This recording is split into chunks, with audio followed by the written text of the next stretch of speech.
Today's August 25th. Cutch hits his 299th homer while the Buccos best the Cardinals in the series. Luis Ortiz gets a start. Oneil Cruz update. You're listening to the Bridge to Buctober podcast.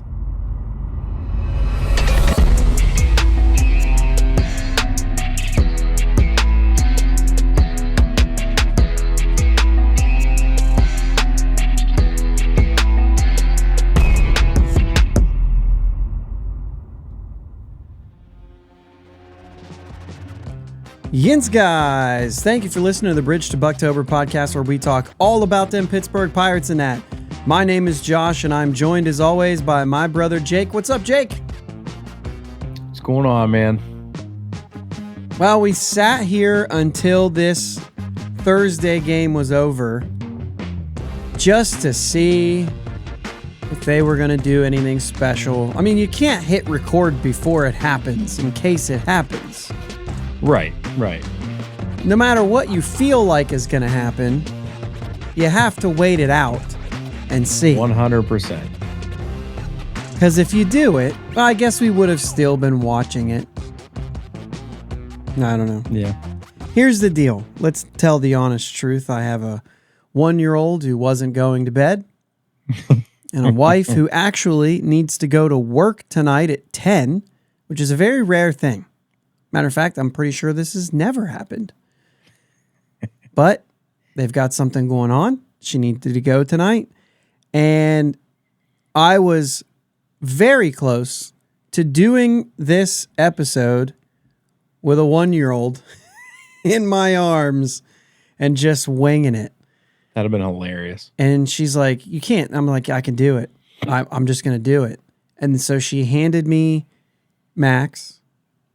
And he screamed. And we were like, yeah, that's not going to work. So literally taking our 1-year-old to work at 10 o'clock. And she's like, he can crawl around my office until he falls asleep. It's been like this for a while. Yeah. He just will not go to bed. He slept in our bed last night because we were both like, we're both tired. And we're like, I want to go to bed. Mm-hmm. I always come up a little bit later. And I was like, I don't have the guts to move him. I feel like if I lay him in his bed, he's going to cry again. So He's just staying here. This is literally why we upgraded to a king bed. So that I didn't have to move him. And it was like storming really bad here last night. All night long. I was up every hour. Yeah. We're kind of in the middle of a drought down here. Yeah. Well, we're not. We're not. Wouldn't mind a drought at this point. I mean, I would. That's too long. Just a drought Labor Day weekend. That's all. Yeah. That's the only one I care so about. Far, it's looking good. Okay. Well, let's talk about the Pirates again. Okay. Yeah, okay. It's kind of what we log on here to do, right? That's it, 100%. We've got a series with the Cardinals. We've got Andrew McCutchen updates. We've got Luis Ortiz, a familiar face, getting a start. And some moves around that. And I just tried to click on that and I can't. There we go. Did I say, yeah, Oneil Cruz update, all the things. Let's get to them. Let's talk about them, all that stuff. I guess we start with game 1 against the Cardinals. Just a blowout. Nice to see. Mm-hmm. Pirates get the bats going. Kind of balanced all across. There was like the back middle of the order that carried a little bit with Cutch having 2 hits and Connor Joe having 3, Endy having 3, Palacios with 2 hits, a 2-run double and a 3-run homer.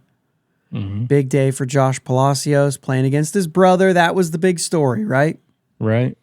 We like the family things. We do. Were you into the Palacios? Were you kind of hey, this is cool? Yeah. I mean, anytime you get a chance to watch brothers go head to head or play together. It's always fun. How do you feel right now? So this is Thursday. The game, the first game against the Cubs was just played, and Josh Palacios had a big homer in that game too to tie it at 3. Unfortunately, couldn't pull it out in the end. But how are you feeling about Palacios right now? I'm a mixed bag. Yeah, I mean, the average is not there, right? He's had some big hits. Decent on defense, like he's a major leaguer, I would say. Is kind of how I explain that. Like he's not so bad that I don't want him out there, but he's nothing special, right?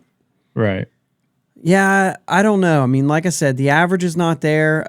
I haven't looked up the numbers of what it is, maybe more recently or something like that, or maybe what some of his, clutch hits actually have been, or anything like that. But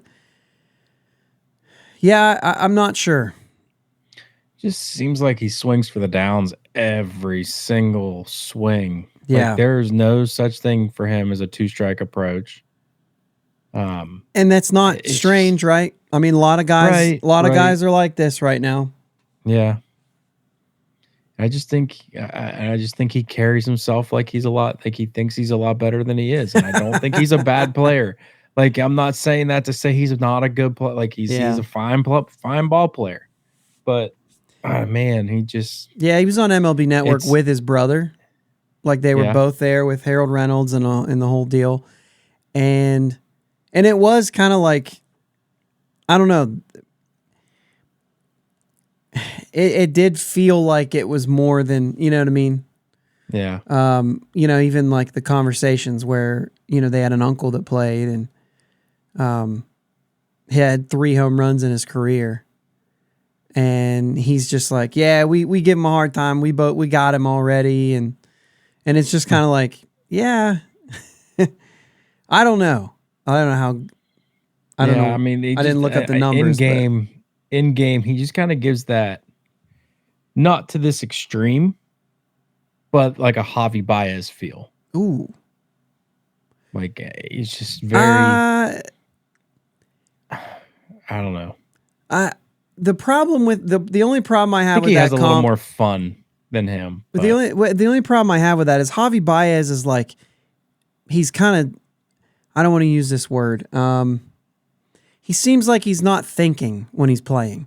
He's always doing something like swinging at a ball that's high and away and he's swinging low and in, or base running mistakes galore, or throws to the wrong base. Like he's always making some sort of like bonehead mistake. You know what I mean? Yeah. And that's kind of his thing. You know what I mean? He's always just like, what were you thinking? Like stopping and running back to home. I wasn't going to go there, but it's par for the course. Like he did not know what he was doing on that play. Anybody gives him credit for that. He had no clue what he was doing. He celebrated when the run scored as if the run scored. It didn't score until you get to first. Yeah. Yeah. And he's like, yeah, we did it. He's safe. And it's like, you're not safe.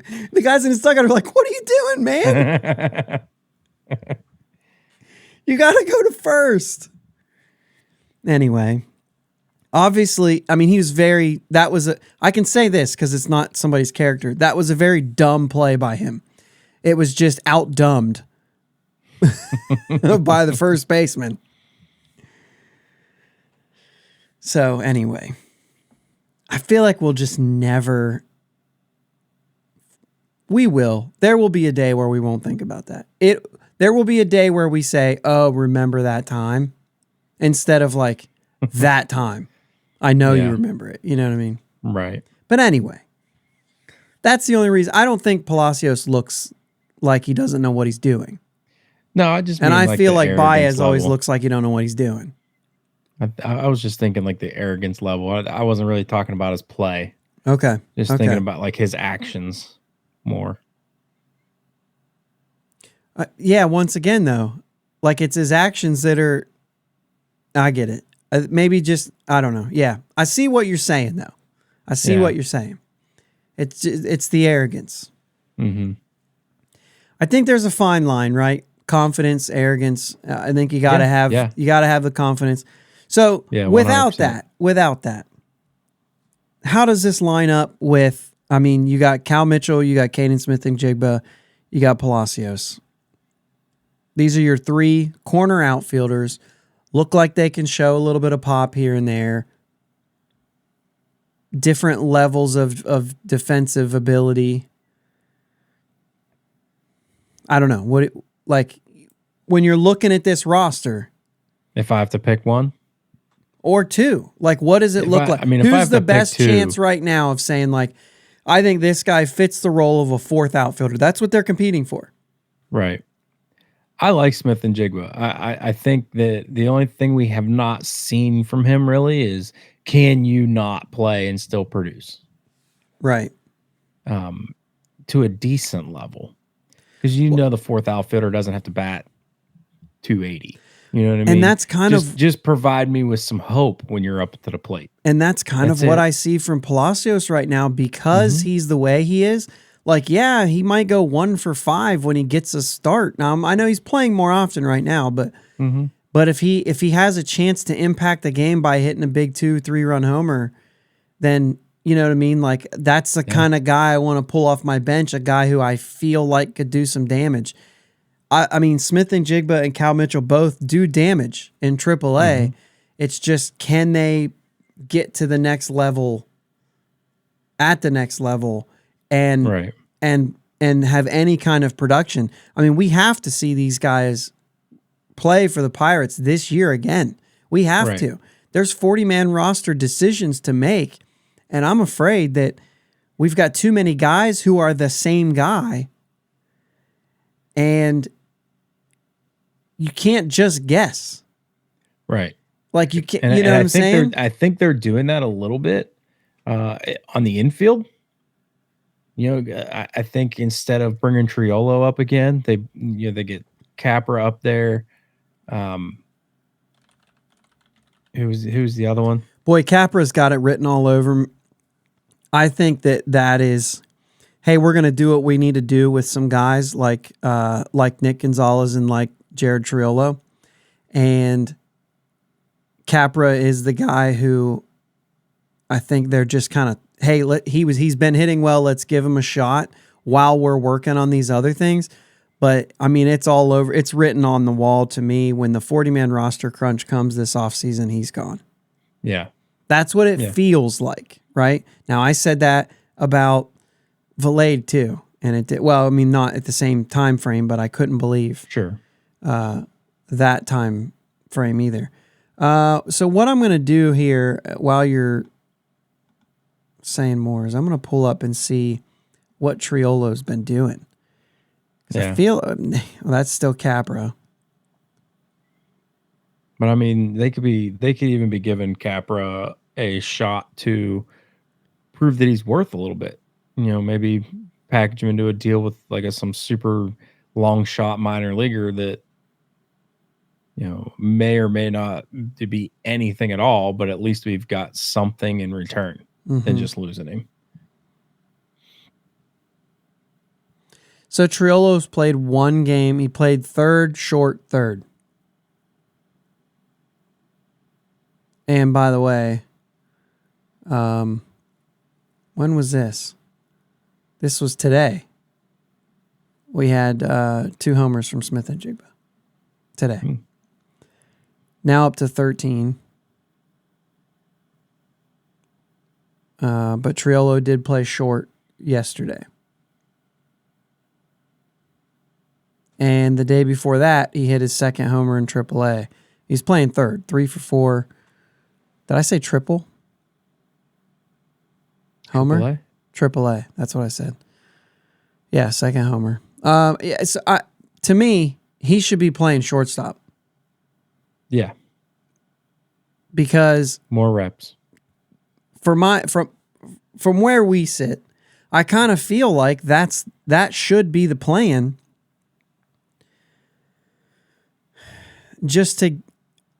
If he's going to be a bench player on this team long term, you want him to be able to play short. Yeah. And I mean, from what I've seen him play short, he needs reps. But I don't know. The middle infield thing is a little bit different for me, only in the way that I really do think that Smith and Jigba, Cal Mitchell, Palacios, is there anybody else? I mean, that's pretty much the mix to compete for that fourth outfield spot. Yeah. And, man, I don't know. That's the wrong game. That's the wrong game. The middle infielders are competing for a starting spot. You know what I'm saying? Yeah. Like, you're trying to get these guys, you're trying to figure out who has an opportunity to start in middle infield. You're trying to shuffle them. You only have one position, and you've got a bunch of guys to play that position. Yeah. Now, what I will say is the same. You have to see them. Because if you're going to make moves on the 40-man roster this offseason, boy, you sure don't want to make the wrong one. You know what I mean? You're going to have to cut ties with someone. I mean, you don't have to, but you're likely going to cut ties with someone at some point, or whether it's a trade, trying to get maybe another pitcher or a bullpen arm, and you package a couple of these middle infielders in. Something we've talked about that. We talked about it on the last show, I think, what it could look like to maybe package some of these guys. But I just think that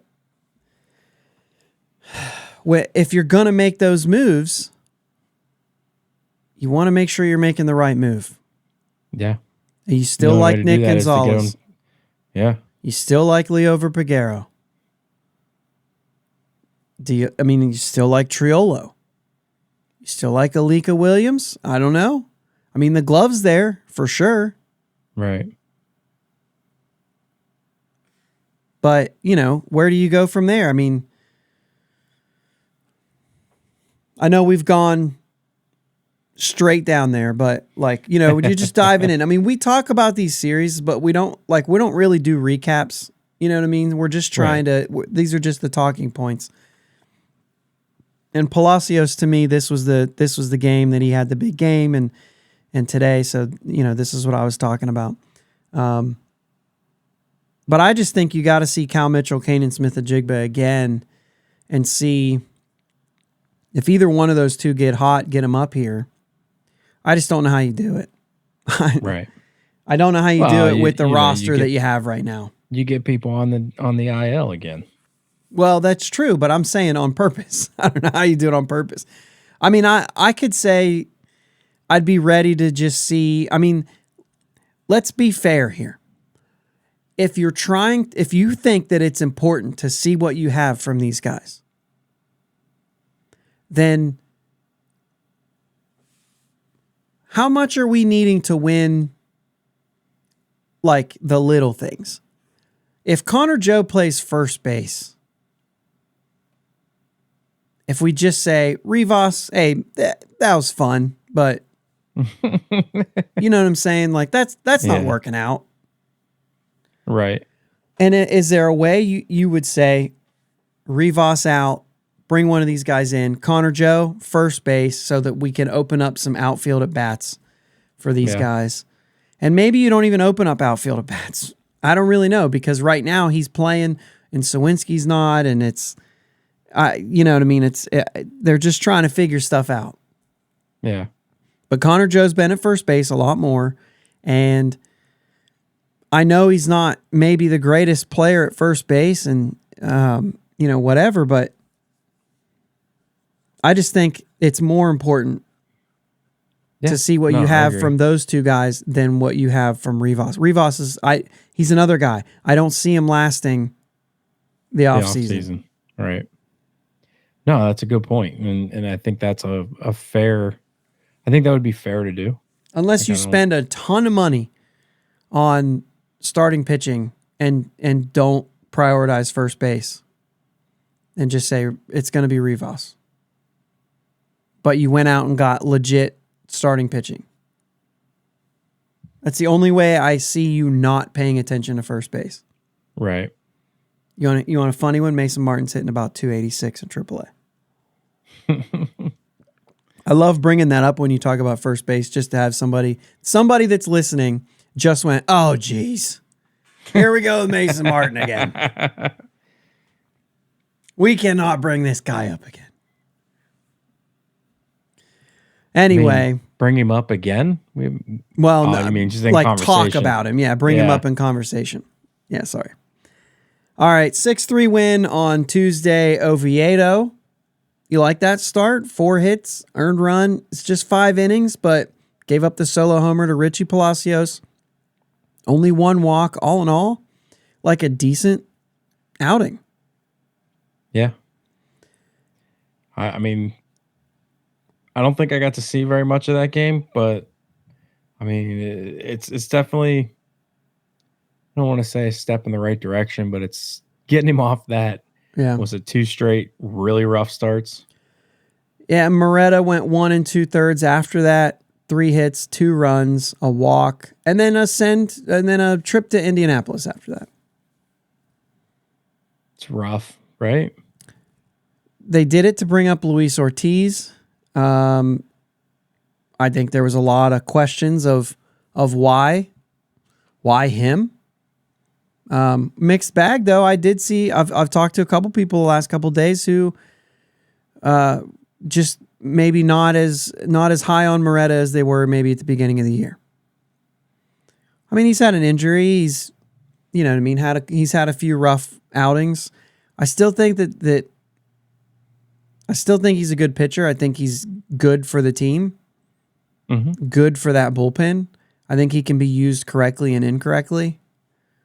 And that goes to say for a lot of guys. I mean, guys excel in different situations, you know? Yeah. I mean, David Bednar actually is not a guy you want to bring in with guys on base. Dowry Moretta is. Right. But I wouldn't want to go into, a 1-run game and throw Moretta out there and expect him to get a save. He's done it. But you know what? Before I go, you just use him. I think you just use him to get the starter out of the jam and be done with it. Yeah, or anyone out of a jam. Yeah. It doesn't matter when it is. You're in a jam. I think Moretta, because he's shown he can pitch in different situations. Yeah. I think if he's going good, he can get into any situation and get out of it. I just think that he just does that so well. I mean, the strikeout is good. It's a big, he's got big strikeout numbers and whatnot. But while I'm talking about pitching, I know we're going to get into some of the offense of this game, and it was a 6-3 win. And we just talked about all 3 runs. Holderman Bednar shut him down, by the way. But I did not mention the outing on Monday in the 11-1 win by Falter, which was, Hatch started. He actually went 3 innings, but then you have a lead. What was the score actually when he came in?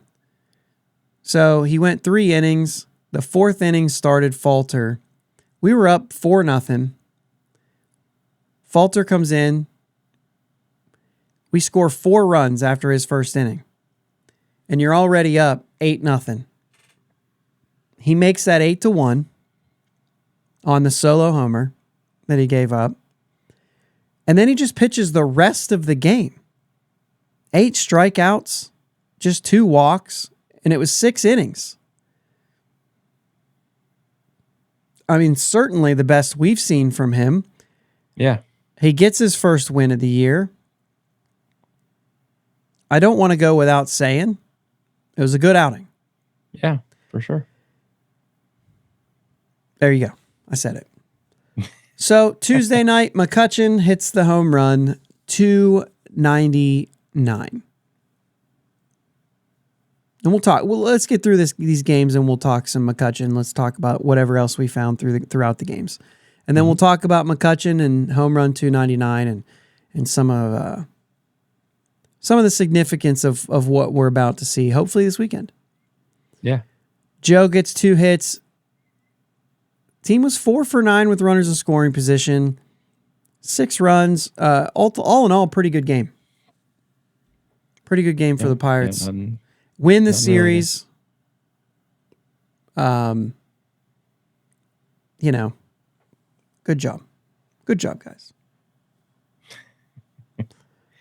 And then Luis Ortiz gets a start. And I don't know if you were excited about this, nervous about it. I don't really know the vibe. Personally, I didn't really have a feeling either way. I didn't want to get excited, and wasn't really nervous. Yeah. He started for us, but I didn't look into his numbers, in AAA either. And after the fact, that I kind of took a peek, and they were not good. Yeah, I don't know. I don't know what to make of it yet, but the numbers were 3 1/3, 7 hits, 5 runs, 5 walks, 5 strikeouts. The fastball had some zip on it, but it's certainly not what it was when he got the cup of coffee last year, when he was just 100, 199. You know what I'm saying? Mm-hmm. Not hitting those numbers. Looked lost. Yeah. Could not find the strike zone. At one point, 18 balls and 15 strikes. Finished with, I think, 55 strikes. 55 strikes out of 90 pitches. So he ended up throwing more strikes. I think, it was rough. Yeah, it was bad. I was surprised he lasted as long as he did. Once he kind of gave up the runs and we left him in, I'm like, you just let's see how long he can go at this point. We already have the series in the bag. Right. And I think that's what they were thinking. I mean, he went to 90 pitches, so they let him go. Right. Unfortunately, he just couldn't get out of the fourth inning with that. And you're facing a lefty who's been, pretty decent. And so you just got to let that one play out a little bit, I think. Which is what they did. The bullpen came in and did a good job. Mm-hmm. Pirates tried to make a little bit of a comeback, but just wasn't able to get it done. Johan Ramirez goes 2 1/3, and as a result gets sent to Indianapolis.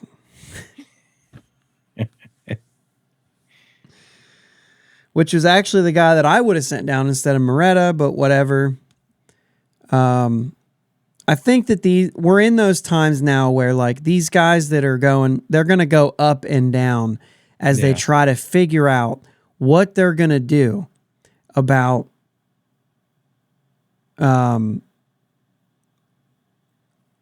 what they're going to do to have starters and to get them in the. And then they're going to go to Indy. They're probably. I wonder sometimes if we're going to see guys that are going to be like, he's been optioned to Indy, but he just doesn't even leave town. Yeah. And then he's back. You know what I mean? Right. So because he was optioned, it was Rob Zastryzny that was recalled, and he had to be selected because he was off the 40-man. To make room for him, Perdomo, who was just added to the IL recently, moved to the 60-day. Not good. Left elbow discomfort. My guess, I'm hoping for, I guess you could say, for his sake, is that it's like, yeah, you know what? We're shutting him down. Yeah. Left elbow discomfort. Let's not push it. We'll call this guy up. We'll throw you on the 60-day. We'll let this thing, like, your season's over. Right. So hopefully really that's been bad all year, so it maybe just save him from needing surgery, right? And missing all of next year, and he'll be a part of the bullpen next year. Yeah, I mean, he has not been that bad. Mm-mm. That's been a little bit of a surprise. So Luis Ortiz. Now, real quick, Hayes double and a homer in this game. Cutch 3 doubles for the first time in his career. Really? Yeah. Crazy. Anyway, Luis Ortiz. I mean, this is a guy who kind of came out of nowhere last year. And we really liked what we see. We all jumped on the bandwagon. I didn't see a single person, at least on my feed or my conversations, that said, nah, I don't believe this. I don't believe this guy. You know what I mean? It was all excitement. Everyone jumped on the bandwagon. And really just hasn't been what it was. It just hasn't been that this year. Yeah. I don't know what you like where you're at with it. Is it he'll bounce back, or do you think this is maybe he got real hot last year and he's cooked? Nice play of words there. Yeah, to me, I don't know. I need to see another start from him to see if he can take anything away from this start. They were obviously working on specific things in AAA. Numbers don't always tell the story in AAA when you're working on stuff. So it's hard to say because I don't know what they were working on. But you get this start at the bigs, and it's as bad as it was. I mean, obviously whatever they were working on, if it was a certain pitch or something like that, it obviously wasn't command because he had none. So was it a I don't want to say a rare thing, but was it like he couldn't find his release point today? And then he could come out next start and be like, this is what we were working on because it worked. And he actually had command of his pitches. Now we were actually seeing what he was working on come to fruition. If you don't have control, you got nothing. It felt like he knew that out of the gate too. Yeah. Because he went fastball. And it was like, what? You're not even going to throw the slider? And every time he threw it, it was nowhere close. And then he started losing the fastball. Actually, never really had the fastball that early. He never even really had it. But yeah, I mean, it almost looked like he knew it wasn't there. And I wonder sometimes, like, was he putting a lot of pressure on himself? Once again, we have paired him and we talked about this last week, how we've paired him and Roansy together, and really they're not in the same place. No. Because Roansy had 90 innings a year ago. You know what I'm saying? Like in Pittsburgh. And you're talking about a guy who just had a cup of coffee, 4 starts, not a ton of innings. Yeah.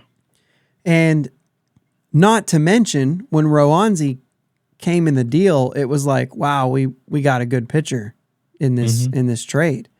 And Luis Ortiz has just kind of popped up on a lot of people's radars and climbs all the way into these, big lists right away. Like everyone bought in. Yeah. I mean, he pitched well in the World Baseball Classic. So the thing is like we have paired those two together, and that's maybe unfair. And I'm not trying to, I don't know if unfair is the way I want to say it, but Luis Ortiz should not have the same pressure that Roansy has. Roansy should be feeling some pressure because this is a guy that we were counting on. Yeah. And I think Luis Ortiz was more of a guy that we were excited about. Right. You know what I mean? Like, oh, let's see how he goes. And we even talked about it. Oh, he'll be given this year the Roansy treatment where he'll be up there for a while and then they'll send him down to work on things. And then, you know what I mean? Like, that's what we kind of expected this year. I expected Roansy to just be there. Right. Like Oviedo has been. Yeah. And so they're in different places. But it did feel like he was putting a lot of pressure on himself, possibly. Yeah. I don't know. You gotta think these Pirates starters through the organization are looking and seeing what's going on in Pittsburgh and saying, if I can step up, I got a spot. Yeah. So whoever they put in that situation is probably going to put pressure on themselves to perform, because if they do, they're going to get a spot. Yeah. Sometimes you just gotta trust your stuff and go. You know what I mean? 100%. But if he didn't know he had stuff, There was a couple times he threw a pitch and he'd look at the dugout, and I was like, gosh, I hate that. I hate when you look at the dugout after you throw a pitch. You're just waiting for the hook. You know what I mean? You're waiting to see, you're looking to see if they go, oh, or something. You know what I mean? I don't like that. But, well, either way, it's something that's going to be fun to keep an eye on. And, I mean, who knows? He might come right back out and look good. And we might say, did we just panic about nothing? Right. And that's, you know what I mean? And that's the thing. That's if he doesn't have command, you can't tell if his stuff was whatever they were working on is working. Yeah, and Rohanzi's actually been good right now in AAA. I don't know what they're looking at, you know what I mean? But the results have been there. Sure. So we'll see if he comes back. Before we get into Cutch, let's go ahead and talk about who's not going to be back. And we've kind of already talked about middle infield a little bit tonight, but Oneil Cruz has been shut down due to pain in his foot. And essentially they've said, we're running out of time. Yeah. Or we ran out of time. Right. It almost has the feeling of we ran out of time. It just doesn't matter. Yeah. He's probably not going to be back this year. No. And I'm fine with that at this point. Kind of. You know what? And this is not the time, or maybe I'm overdoing it. But like, you get this Ellie De La Cruz come up, and I'm not going to do this as a comparison to him. I'm just saying they made all the comparisons to Oneil. Mm-hmm. But he's here like 2.5 years before Oneil got there. And a lot of us are like, yeah, and we don't really know if O'Neill's even... We don't have enough to know if he's even ready. Yeah. He's still, like, he's not prospect, and we know that he's there, but, like, we know there's some defensive work to do.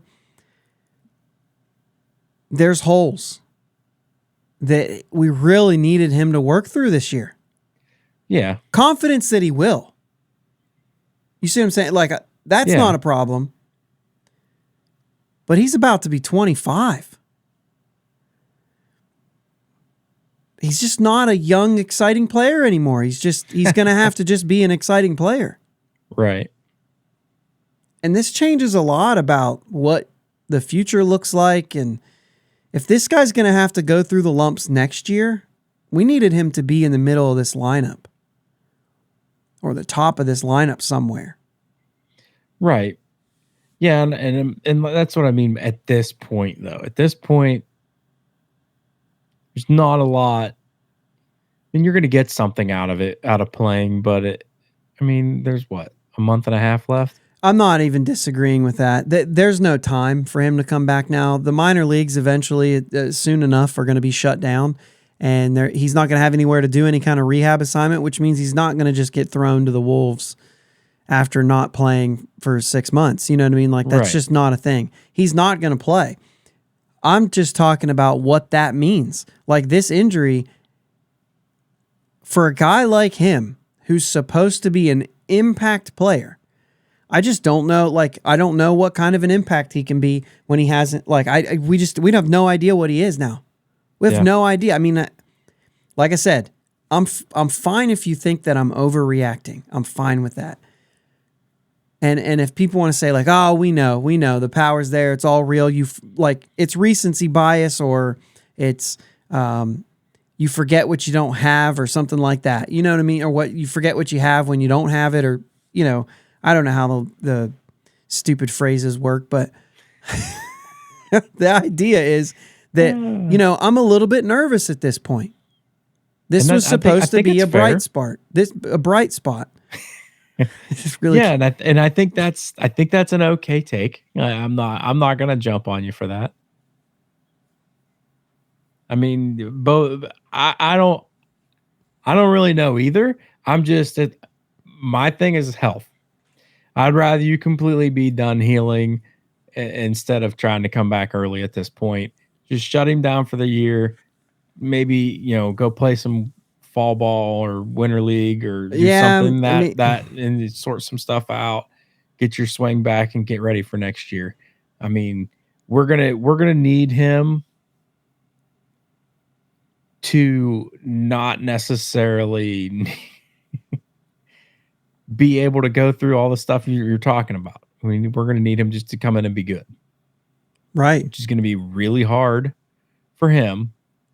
It's going to be a little bit of unfair on us when we're like, this guy needs to be doing this. We need him to be past this stuff. But he did lose a whole year. Yeah, that's what I'm saying. Like this is one of those things, man. I'm not.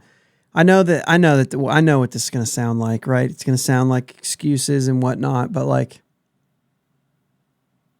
you talk about like getting a bad hand at this point, right? Mm-hmm.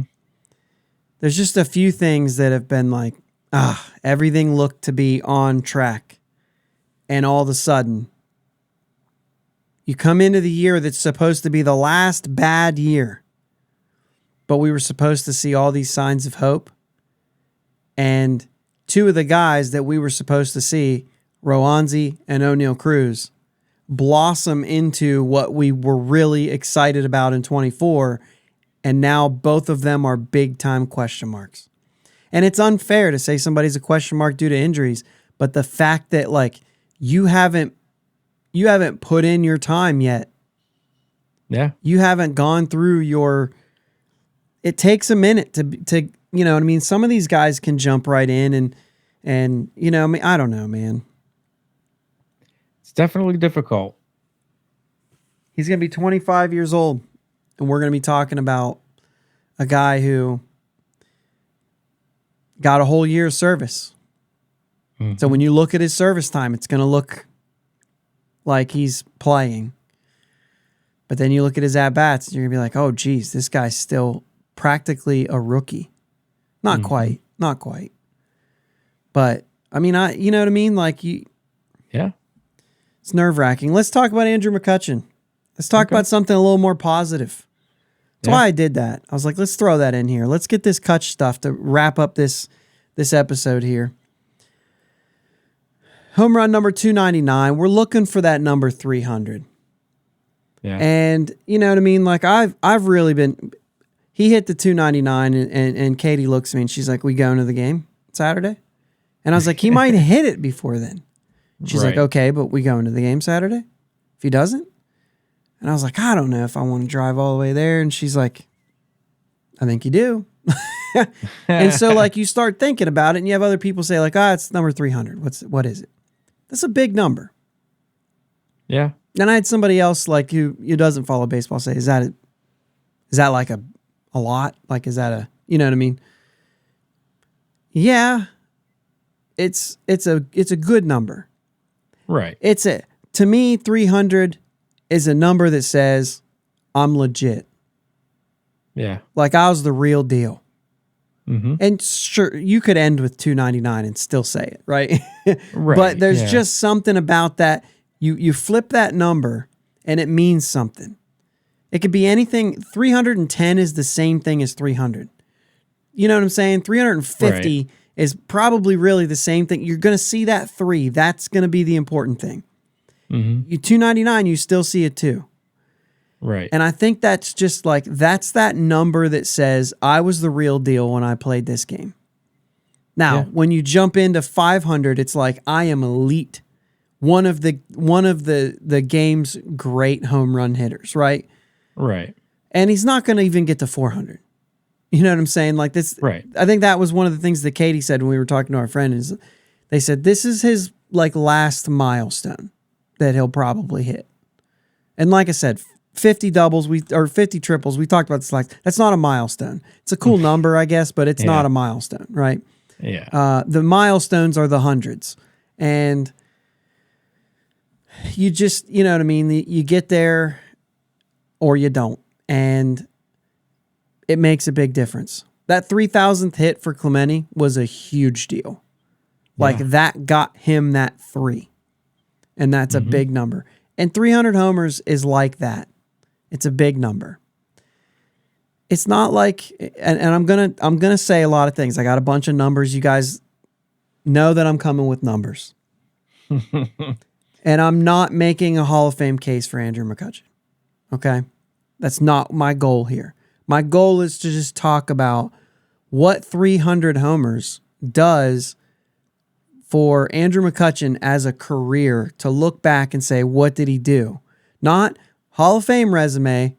We can talk about that another day. It's not what I'm trying to do here.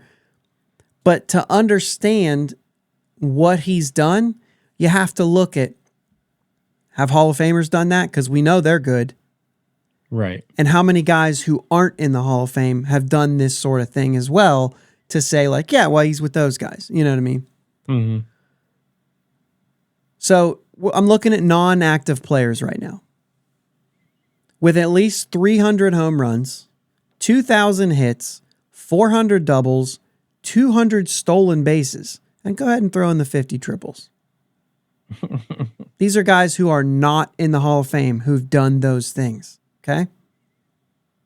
Barry Bonds, Carlos Beltran, Joe Carter, and Steve Finley. That's it. I don't think Beltran is eligible yet, but he's got, he's got something hanging over his head. Obviously, Bonds has something hanging over his head. And, Joe Carter, Steve Finley are in that category as well. So if McCutchen is going to fall into that category, right? Right. Now, same numbers. They are in the Hall of Fame. There's 8 of them. Now, wait. Only 8. Kind of. And I'll explain that when I get there. There's really 7, but there's 8. And I'll tell you why. Hank Aaron, Willie Mays, Frank Robinson, Reggie Jackson. This is the 8th guy. And the reason that I'm counting him is he finished his career with 49 triples, which is where Cutch is right now. So if McCutchen doesn't get that triple, we're talking Reggie Jackson, because we'll change that 50 to a 49, right? Sure. Dave Winfield, Andre Dawson, Larry Walker, George Brett. Most of these guys are not close to those numbers in 1 or 2 categories. You know what I'm saying? Like Hank Aaron, we said 300 homers. Like Hank Aaron had more than 300. He had a couple more than 300. He maybe, had a couple more than doubled 300. Yeah. So that's why I'm saying that doesn't mean he's in their company. It just means that of what he did, there's only 8 guys that can say they did the same. And then some of them can say they did more. But we're just showing like, okay, so these are the only 8 that are only the 8 guys who are better than him in the Hall of Fame as far as putting these numbers together. The whole picture, right? Right. And those are some crazy great players. Right. 4 of those guys have over 3,000 hits. Frank Robinson over 2,900. Larry Walker is the closest to McCutchen with 2,160 hits. And all 7 except Andre Dawson have a higher OPS plus. Cutch has so far a 128 OPS plus, and he had a 119. Dave Winfield, George Brett in the 130s. All 8 have over 460 doubles. McCutchen has 409. Yeah. At least 460. Okay. Right. Cutch has 215 stolen bases. 6 of these guys have more than that. Winfield at 223, so he's close, but the other 5 are well beyond. 7 of them also have over 10,000 plate appearances, and Cutch is under 9,000. He's like 8,600 something. So, I mean, they've got more plate appearances to get some of those counting numbers up. But, I mean, they're better, right? Yeah. I'm not saying he's headed to the Hall of Fame, but, it's a notch on the belt to say that you've got numbers that are in comparison to these guys, or what I accomplished, only this many guys did better. Yeah. The whole thing. Yeah, you can look at the whole picture. Yeah. As far as active players, when you look at those 5 numbers, well, he's the only one. He's the only active player that's done all those things playing right now. When you talk about the Pirates, now his numbers change a little bit because he spent some time away from the Pirates. Sure. But there are two guys who did not spend time away from the Pirates, which means they amassed plenty more plate appearances than he did as a Pirate. However, you're talking about three guys have done what McCutchen has done as a Pirate, which, by the way, is 215 home runs, 309 doubles, 44 triples, 1,556 hits, and 181 steals. And he did this with like 3,000 less plate appearances than Stargell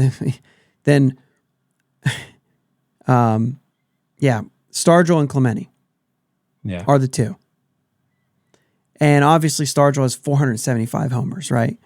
423 doubles, 55 triples, 2,232 hits, and 17 stolen bases. 17 stolen bases. This is where you say, oh, well, McCutchen has 215 in his career, but for the Pirates, even 181.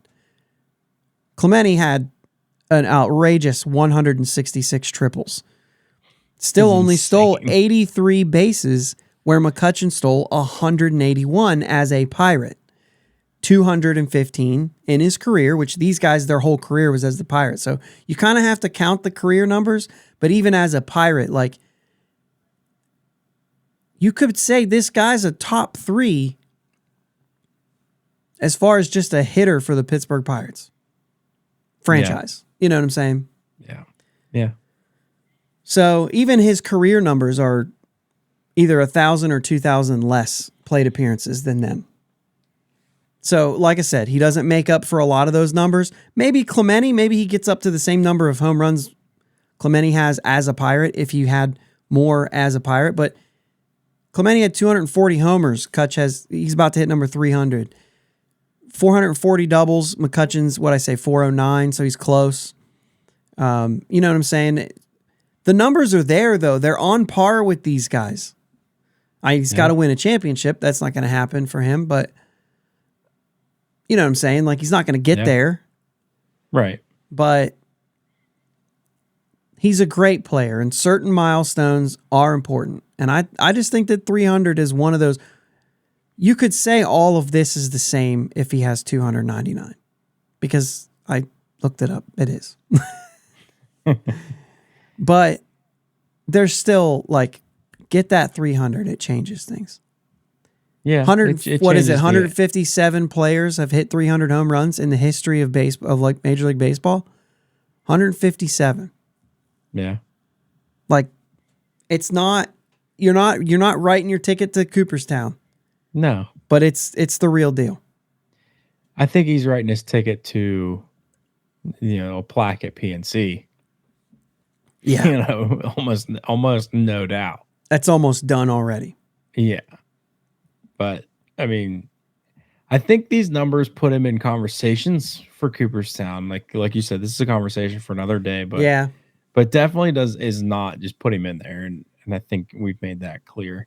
Yeah. And, 300, it's a solid number. You know what I mean? That's 157 is not a solid number. That's not a lot. You mean guys? Over the so course he would be 158. Yeah. So anytime it's less than like I want to say 300. You got it. Anytime a stat is under 300 people in the game have done it, you're doing something good. And that's just the 300 homers. I mean, we're talking 10 guys. 12, he's in like a group of 15 when you count all of these 5 statistics. You know what I'm saying? Yeah. And when you just talk about 300 homers and 50 triples, you're down to like under 50, or he'll be number 50 just to do those things. Yeah. You know what I mean? But it's definitely cool, man. Yeah, it's really cool. I think it should be celebrated. I think it's a big number. I think it's worthy of being treated that way. I think, and I think big, the word big you're referring to, and we're both referring to it. I think big is more important than Yeah. large. Yep. That's Like true. 300's not an enormously large number, but it's a big important number. Yeah. You put 300 by itself, it doesn't amass to as much as if you look at the whole picture and the importance that 300 holds to the rest of his career. Yeah. Yep. Super cool, man. Well, it's time to get out of here. We got Mitch Keller and Kyle Hendricks tonight. I'm saying tonight because it's Friday, so I should say Friday night in case you're listening to this on Saturday. But Mitch Keller going. By the way, McCutchen has only hit 1 home run off of Hendricks. Assad, not familiar with this guy, pitching for the Cubs on Saturday. I should probably be a little bit familiar. McCutchen's never faced him. He's a righty, 26. Okay, I'm done caring. TBD will be pitching against him. We did pretty good against the Cardinals with TBD throwing, so yeah. And then, unfortunately, TBD is getting traded to the Cubs for the Sunday's game, pitching against Bailey Falder. So hopefully he can kind of piggyback off of his outing in relief and do well. I thought we were going to see Tyone. I thought we were scheduled to see Tyone this series. Maybe that's the TBD. Yeah, maybe. Either way. Well, let's hope Mitch Keller can get Ian Happ out and Nico Horner. Yeah. They kill the Pirates. Yeah. Well, Ian Happ against Mitch Keller is a .438 hitter with 2 homers. So, and 16 at-bats. Nico Horner is a .333, but it's only 3 at-bats. He has 1 hit. So, I just hope that he can piggyback off of these last couple starts. I mean, I know I just said that about Falter, but I think it'd be good to see him. If he can solidify things and maybe get back into a groove, I think that's good signs for us every 5 days, but also for Mitch. He's got to be better if we're going to be good next year. Like, he's got to show up. So, a lot of things can happen, but we dropped the first one. We got to win 2 of these somehow. Yeah. You got to split the 4. You got to split the 4 here. Mm-hmm. So, all right, man, that's all we got. Let's play some music. Let's get out of here. Yep. Let's go Bucks. Let's go Bucks. Thanks for listening to my dad and Uncle Jake on the Bridge to Buctober podcast. Follow them on Twitter, Facebook, and Instagram at Bridge2Buctober. Don't forget to subscribe so you know when new episodes are released. Clear the deck, cannonball coming, and let's go Bucks!